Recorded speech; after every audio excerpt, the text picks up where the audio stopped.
We are rolling. Good morning. Welcome back to the conversation. This is Pointing Out the Obvious. This is our news and politics webcast, our daily take on what's buzzing today. I'm your host, Patrick Russell, and over there is my very opinionated producer, Veronica. Together, we're here to quip and quiver through today's headlines, searching for the real, no matter how deep in the swamp we need to go. Happy Hump Wednesday to you, Veronica.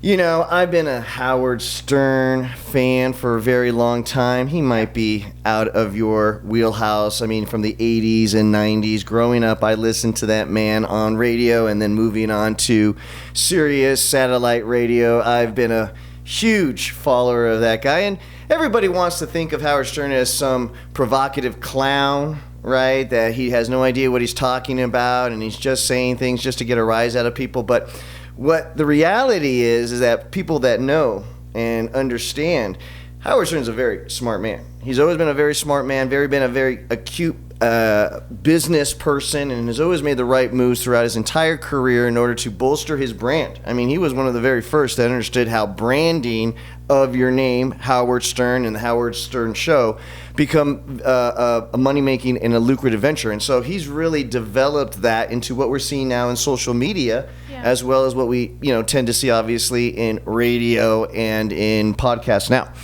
So when Howard Stern takes up a cause, I always kind of listen and kind of hear him out. And he's been fighting the good fight against anti-vaxxers now for the last year. He's been using his platform, his show on Sirius Radio, to really educate people and to really bring the facts, as he sees them anyway, backed up by science, of course, to the people and to his audience. And I think he's really taken on the mantle of being a reasonable voice out in media to push back on a lot of the false news, the fake news, and all of the misinformation that's being brought out there, especially when it comes to the vaccine. This has been a very big cause for Howard. He just doesn't see any sense whatsoever for anybody in the United States to refuse the vaccine that's obviously had led to the big turnaround that we're seeing, even with the Omicron surge finally pivoting downwards. We're seeing that it has to do with the vaccine effort that we have been successfully rolling out over the last year and a half. And so anytime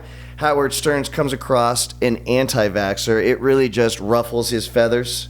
It really gets the peak of his attention, and he starts zeroing in on that person or on that group to really call them out on their fabrication of facts. You know, we've got plenty of doctors to suggest that the vaccine is going to be harmful to your body.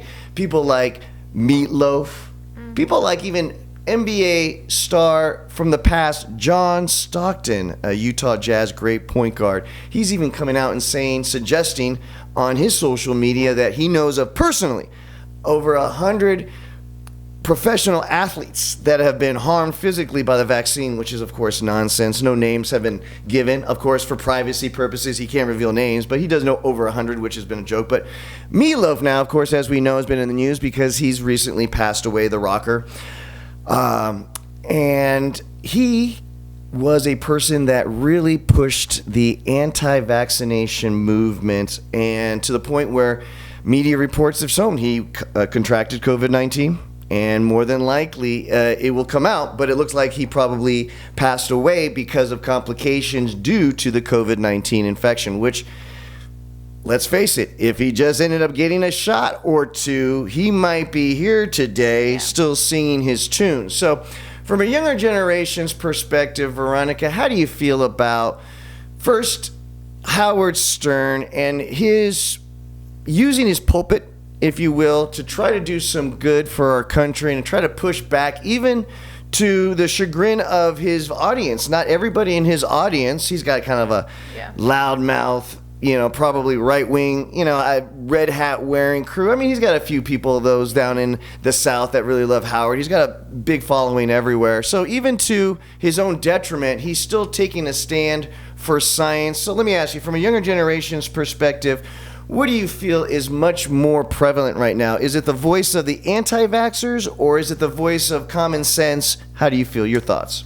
Gosh, at this point, I guess everyone is saying and doing whatever they think is best. And Howard obviously is using his platform to introduce common sense, but people don't want to hear common sense sometimes. So one of the things that I was reading on this webcast is that he said, if I die, I die, but I won't be controlled. Right. That's Meatloaf. And then, I mean, I'm sorry, but you die. So I don't have any sympathy, to be honest, with people that know and they supposed to follow common sense. You don't have to follow the government. It's just common sense that you have to follow, right? So for people like him, I'm sorry, I don't have any empathy. And I'm not saying that I'm glad that he died, but I mean, if he had taken 2 freaking vaccines, probably he will be alive now.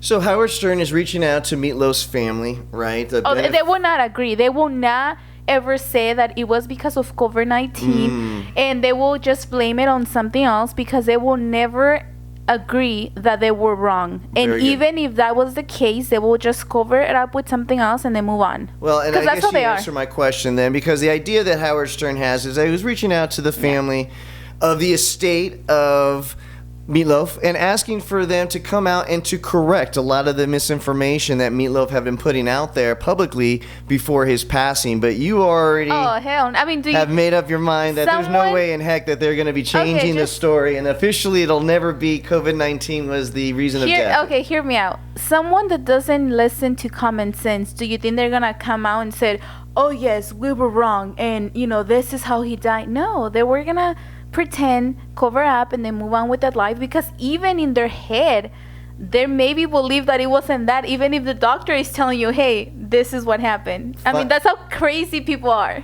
Final note, I always follow the path of the money. If you're talking about beneficiaries from an estate that are still going to be receiving royalties from the popularity, the branding, and the songs of Meatloaf, the last thing in the world you're going to do is bite the hand that feeds you. Am I right? Yep. Guys, there's no right answer, there's no wrong answer, but there definitely is your opinion. Please don't just subscribe to this channel, even though we will be doing this back and forth on a daily basis, but lend your voice to the show. It'll make it a whole lot more fun. Guys, remember, it doesn't matter if you lean to the right, it doesn't matter if you lean to the left. As long as you're treating the person in front of you kindly, you just made the world a better place. Happy Hump Wednesday, everybody. Get there.